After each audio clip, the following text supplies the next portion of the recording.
When they came back with the verdict, he broke down and he cried. Somber. That family nurse not good. That boy's not good. You been in there. I done talked to you before. You been in there. That boy smiled. That boy broke down and cried. They done fucked up the rest of this boy's life. 3 hours. That's how long it took 12 people to decide the rest of Karmelo Anthony's life. Not a day, not a week. 3 hours. And when they walked back into that Collin County courtroom on June 9, 2026, every person inside that room knew what was coming before a single word was read. Karmelo Anthony is now a convicted killer. This is his new mugshot after being sentenced to 35 years behind bars for the murder of Austin Metcalf. But Karmelo Anthony stood at the defense table in a gray suit, his attorney Mike Howard's arm draped across his shoulders. He had sat through 7 days of testimony. He had heard witness after witness describe what happened under that tent at Kuykendahl Stadium. He had listened to prosecutors tell a jury that what he did was not fear, not self-defense, not a split-second mistake, but murder, plain and simple. The jury foreman stood. The judge called for quiet, guilty, first-degree murder. Anthony's face crumpled. He broke down in tears. Behind him, his mother, Kala Hayes, was already sobbing in her seat. His attorneys walked him out through a side door. Judge John Roach, Jr. said 4 words to the bailiffs, "Take him, please." Outside the Collin County Courthouse in McKinney, Texas, hundreds of people who had gathered to watch the verdict unfold erupted. Police barricades held back competing crowds, some carrying signs reading "Justice for Austin," others there to support Anthony and his family. State troopers, county deputies, and local police were all on site. Authorities eventually used vehicles to create distance between the groups. Inside, the jury hadn't finished. The guilt phase was over. The sentencing phase had just begun. The same 12 people who just convicted Karmelo Anthony of murder now had to answer a second question. How many years does he serve? 5 to 99, or life? The jury had to decide, and as of right now, they still are. If you're new to this channel, welcome to Kova True Crime, where we cover cases like this one with the facts, the evidence, and the questions that don't get answered in the headlines. Subscribe now and hit the bell, because the moment that sentence comes in, you'll want to be here to understand the verdict. You have to understand what Bill Werski put in front of that jury. Werski is the first assistant district attorney for Collin County. He is not a flashy prosecutor. He is a methodical one. And in the trial of Karmelo Anthony, methodical was exactly what the prosecution needed. Over the course of the trial, Werski called more than 20 witnesses to the stand. Students who were there that morning, coaches who saw what happened from the bleachers, law enforcement officers who responded to the scene, family members connected to Austin Metcalf. Each one placed another brick in the same wall. Karmelo Anthony was not a frightened teenager reacting to danger. He was the person who created it. The prosecution's physical evidence was just as deliberate. Jurors watched body camera footage from officers who responded to Kuykendahl Stadium on April 2, 2025. They saw the scene as it actually was, not as either side described it, but as it looked through the lens of a camera that had no stake in the outcome. Then Werski did something that landed hard in that courtroom. He demonstrated in real time how quickly Anthony's knife could be opened. Not described it, demonstrated it. Jurors watched the blade deploy in less than a second. The point was unmistakable. This was not a weapon that came out by accident. It came out because someone chose to reach for it. The prosecution's theory was consistent from opening to close. Anthony sat under a tent that didn't belong to him. He was told to leave repeatedly. Rather than leave, he escalated. When the situation turned physical, he did not run. He did not retreat. He did not attempt to de-escalate. He pulled a knife and drove it into Austin Metcalf's chest. That, Werski told the jury, was not self-defense. The jury had to decide if he was right. The confrontation at Kuykendahl Stadium on the morning of April 2, 2025, lasted minutes. By the time it was over, one teenager was dead and another was in handcuffs. Here is what witness testimony established, detail by detail. If you come up, push me or shove me, then I can just automatically reach for a knife and, verdict. I believe in self-defense, don't get me wrong, proportional, but I just don't think, because this would end up setting a precedent right here, in my opinion. Multiple high schools were competing at the Frisco ISD track meet that morning. Teams had designated tents in the bleachers, spaces for students, coaches, and gear. Karmelo Anthony, competing for his school, positioned himself under the Memorial High School tent. That tent did not belong to his team. Austin Metcalf and other Memorial students told Anthony he needed to move. This was not a single request. Multiple witnesses testified that Anthony was asked to relocate more than once. He refused. The situation escalated verbally. At some point during the exchange, according to a police report filed after the incident, Anthony reached inside his backpack. What he said next became one of the most cited lines of the entire trial. "Touch me and see what happens." Metcalf, according to witnesses, then made physical contact, a shove, an attempt to physically move Anthony from the space. What happened next took less than a second. Anthony pulled a knife from his backpack and stabbed Austin Metcalf once in the chest. Metcalf staggered. He was taken from the stadium to a hospital, where he died from the wound. Anthony ran from the scene. He was arrested shortly after. The prosecution argued that the sequence, the verbal threat, the deliberate reach into the bag, the deployment of the blade, proved this was not a reactive act of fear. Anthony knew the knife was there before Metcalf touched him. He had already told Metcalf what would happen if he did. That, Versky told the jury, is not self-defense. That is a threat followed through. The jury had to decide if that sequence was murder or something less. They chose murder.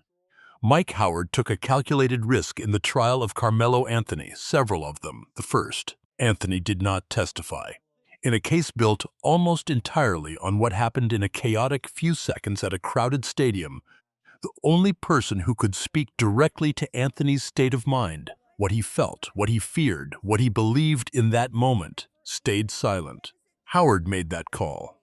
Anthony sat at the defense table for the entirety of the guilt phase without once taking the stand. That is not automatically a losing strategy. Defense attorneys make this decision constantly. Putting a defendant on the stand means exposing them to cross-examination, and a skilled prosecutor can do significant damage in cross. Howard likely calculated that Versky would dismantle Anthony on the stand and that the risk outweighed the benefit. But it came with a cost. The jury never heard Anthony's voice, never heard him describe what it felt like to be in that tent, to feel cornered, to reach for that knife. The self-defense argument was built entirely on the accounts of other witnesses, and those witnesses were largely called by the prosecution. The second gamble was the jury instruction fight. Before closing arguments, Howard objected to the judge's instruction that told jurors self-defense fails if the defendant provoked the attack. Howard argued the instruction was improper. Judge Roach overruled him. That instruction stayed in. Its impact was direct. If the jury believed Anthony provoked the confrontation by sitting under the wrong tent, by refusing to move, by reaching into his bag and making a threat, then his self-defense claim collapsed under its own logic. You cannot claim you feared for your life from a situation you deliberately created. The defense closed by framing the stabbing as a split-second decision made in fear and chaos. Prosecutors responded that chaos does not explain a threat made before the first punch was thrown. The jury had to decide whose version of those seconds they believed. Before this trial, most people watching had never heard of sudden passion. After this trial, they should understand exactly what it means, because it is the single legal variable that will determine how many years Karmelo Anthony spends in prison. Here is how Texas law works in a case like this. Self-defense in Texas requires a reasonable belief that force was immediately necessary to protect against another person's use of unlawful force. That belief has to be genuine, and it has to be reasonable, meaning a rational person in the same situation could have reached the same conclusion. The provocation exception is what dismantled that argument here. Under Texas law, a person cannot claim self-defense if they provoked the person they harmed. Judge Roach's decision to include that instruction in the jury charge over Howard's objection told jurors they had a legal framework for rejecting the self-defense claim entirely if they believed Anthony started it. The prosecution argued he did start it. The evidence they presented, the refusal to leave the tent, the verbal threat, the reach into the bag before any physical contact, was designed to establish provocation as a matter of fact, not interpretation. The jury agreed. They didn't just convict on murder, they rejected manslaughter as well. That is a meaningful signal. Manslaughter would have indicated the jury believed Anthony acted in the heat of passion without premeditation. They didn't go there. They went straight to first-degree murder, which requires intent. Now, in the sentencing phase, the same jury is considering sudden passion, a separate legal concept that can reduce the sentencing range even after a murder conviction. If the jury unanimously finds that Anthony acted under the immediate influence of sudden passion caused by adequate provocation, the maximum sentence drops to 20 years. If they don't find sudden passion, the range is 5 to 99 years, or life. That is the question the jury is answering right now. Subscribe to Kova True Crime if you want the update the moment that number comes in. Hit the bell. We'll be here. You cannot cover the Karmelo Anthony trial honestly without addressing what was happening outside that courthouse and what it represents about a divide this case cracked wide open. Karmelo Anthony is black. Austin Metcalf was white. The jury that convicted Anthony of murder contained no black jurors. By the accounts of multiple outlets covering the trial, the jury appeared to be composed of people of white, Middle Eastern, and Southeast Asian descent.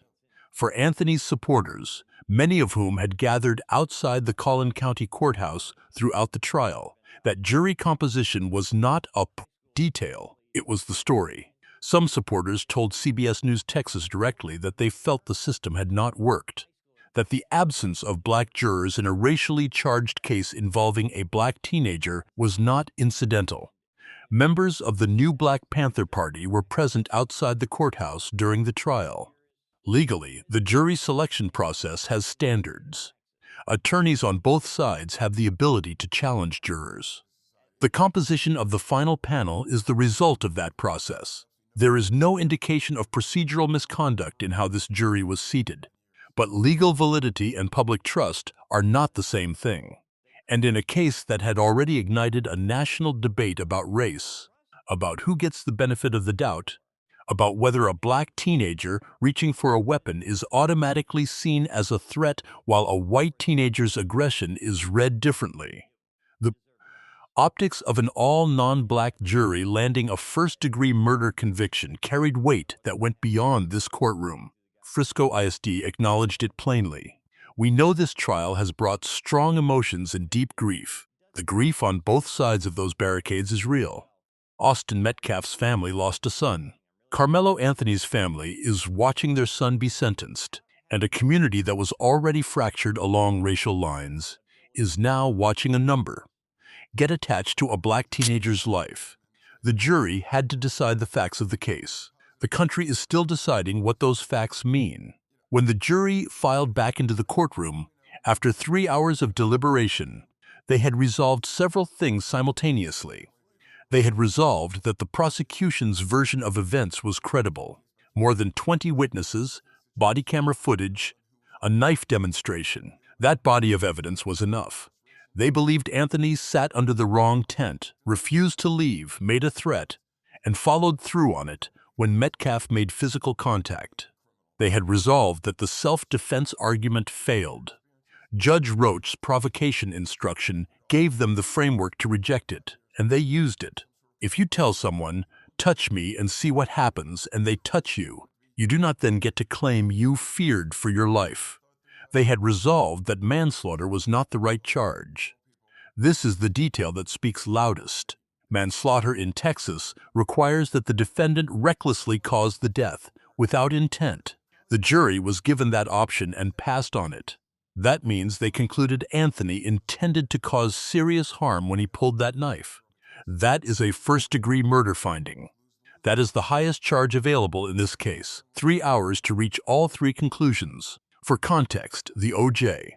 Simpson jury deliberated for less than 4 hours. The jury in the Kyle Rittenhouse case deliberated for about 25 hours. 3 hours in a first-degree murder trial is not unusual, but it is not leisurely either. These 12 people reviewed the evidence, applied the law as Judge Roach instructed them, and reached a unanimous decision before dinner. What that speed signals is contested. Prosecutors would say the evidence was that clear. Defense attorneys would say the jury had already made up their minds before deliberations began.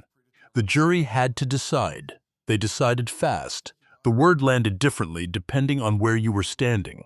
Inside the courtroom, Karmelo Anthony heard it and broke. His composure, held through 7 days of testimony, through closing arguments, through the wait, collapsed the moment the verdict was read. His attorney had an arm around him. It didn't help. He was walked out through a side door, out of the public gallery's view, and remanded to the custody of the Collin County Sheriff's Office. His mother, Kala Hayes, did not move from her seat for a moment. She sobbed openly. For the Metcalf family, the verdict was a different kind of weight. Not relief. Grief doesn't lift on a verdict, but confirmation. The jury had looked at the same facts the family had lived with since April 2, 2025, and reached the same conclusion. This was murder. Austin Metcalf did not die because of a misunderstanding or a split-second tragedy. He died because of a choice. Hunter Metcalf, Austin's twin brother, the emotional spine of this entire case, had sat with that truth for more than a year. A verdict does not bring Austin back. It does not close the hole that a twin leaves. But it answers the question the legal system was asked to answer. Outside, the scene was controlled chaos. Police barricades. Vehicles positioned between groups. Supporters of Anthony processing a verdict they did not believe was just. Supporters of Metcalf processing a verdict they had waited 14 months to hear. Signs, shouting. Law enforcement from 3 different agencies keeping the peace. Inside, the judge moved immediately. There would be no recess between guilt and sentencing. The punishment phase began within minutes of the verdict. The same jury that just convicted Anthony would now determine how many years he serves. Prosecutors called no witnesses in the punishment phase. They let the conviction stand on its own. The defense called one. Kala Hayes walked to the witness stand shortly after her son was convicted of murder. She is Anthony's mother. She was there when he was born. She was there when he was arrested. She has sat in that courtroom every day of this trial. And now, in the punishment phase, she was the only person the defense asked to speak on Karmelo Anthony's behalf. Her testimony was brief. Her message was direct. He's very sorry for what he did. Please have mercy on my son. Under cross-examination, prosecutor Bill Versky asked her if she still loves her son. She said yes. He asked her, regardless of what happens, you realize he will still get to be part of your life. The implication was clear. Austin Metcalf will not be part of anyone's life. He was 17 years old. He was at a track meet. He is gone.